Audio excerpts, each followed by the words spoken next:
پنجاب حکومت کے محکمہ داخلہ کے زیر انتظام ہے، تو کیا یہ تشدد پرویز الہی صاحب نے کروایا ہے؟ اور اگر یہ پرویز الہی صاحب نے کروایا ہے تو کیا یہ وزیر داخلہ ہاشم ڈوگر کے ذریعے کروایا ہے؟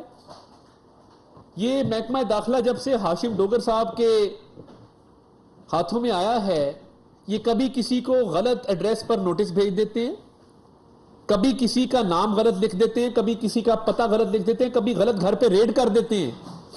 تو ایسے بندے سے یہی توقع تھی کہ وہ اپنی ہی حکومت کے قیدی پر تشدد کروائے۔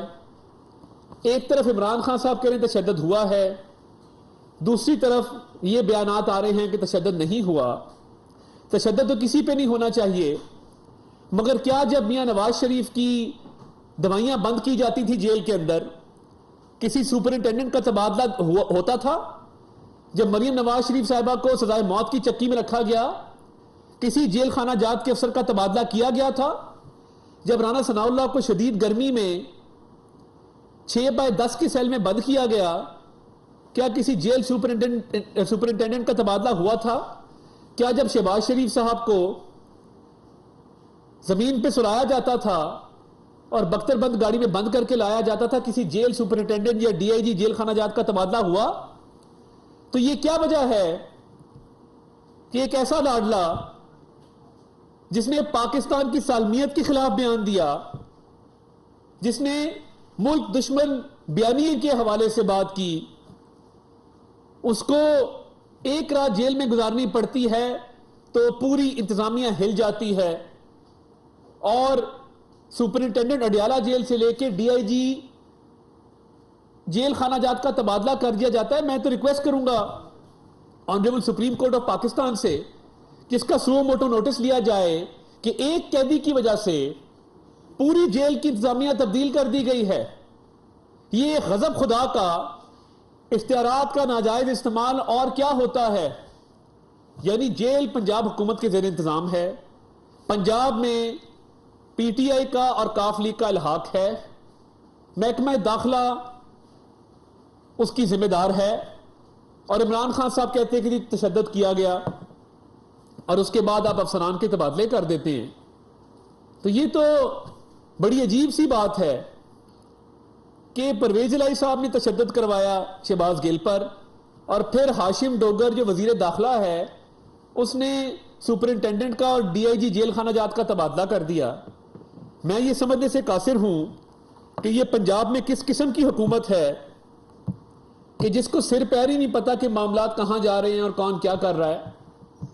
دیکھیے، تفتیش کے دوران جو انکشافات ہوئے ہیں، پولیس نے اپنا موقف رکھا ہے سامنے اور مزید ریمانڈ کی استدعا کی ہے، اور یہ دیکھیے وائٹ کالر کرائم میں کوئی ملک مخالف بیانیہ نہیں تھا، کوئی اینٹی اسٹیٹ سٹیٹمنٹ نہیں تھی، مگر آپ دیکھیں کہ نیب کے کیسز میں 88 دن کا ریمانڈ ہے، 88 ڈیز، 60 دن کا ریمانڈ ہے۔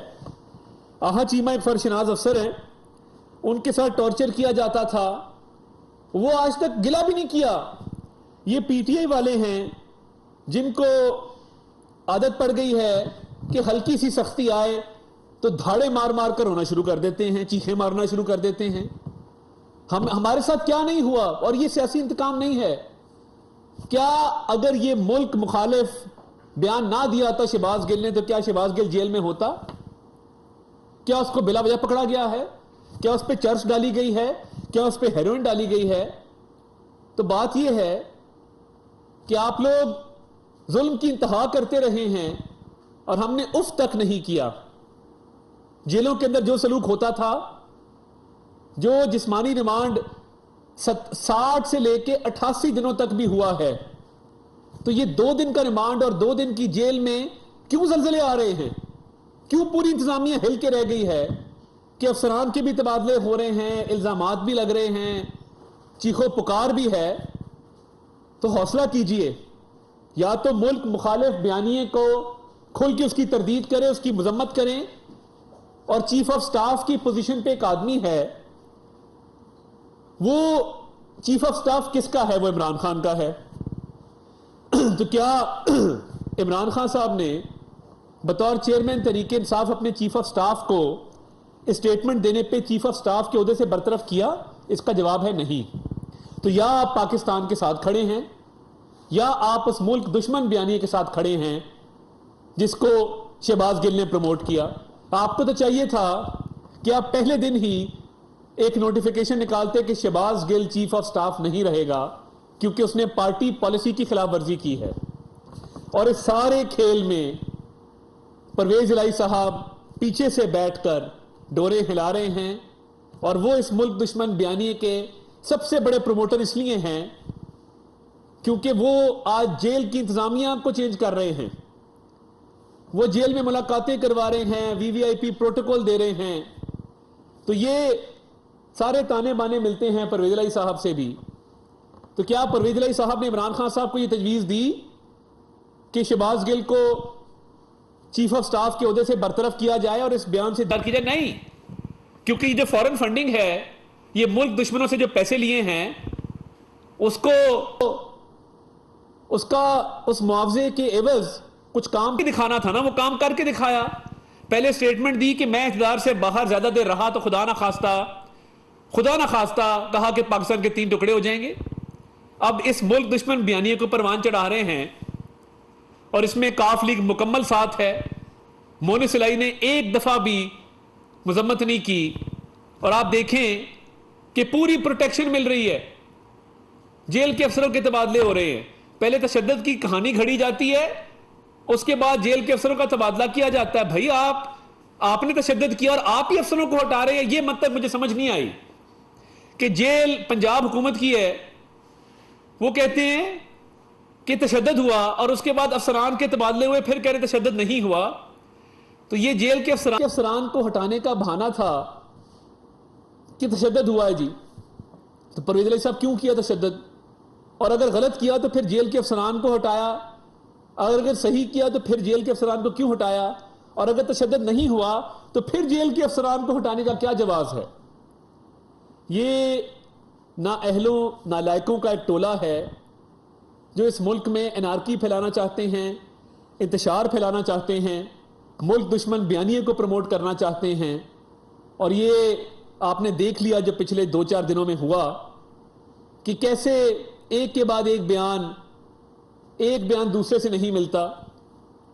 اور آج ایک اور موضوع جس میں میں بات کرنا چاہتا ہوں وہ عمران نیازی صاحب کے کاغذات نامزدگی ہیں جو مختلف حلقوں میں داخل ہوئے ہیں. آج فیصل آباد میں اور ننکانہ میں عمران خان صاحب کو ذاتی حیثیت میں طلب کیا گیا ہے کیونکہ کچھ ان کے نامینیشن پیپرز پر جعلی دستخط کیے گئے تھے.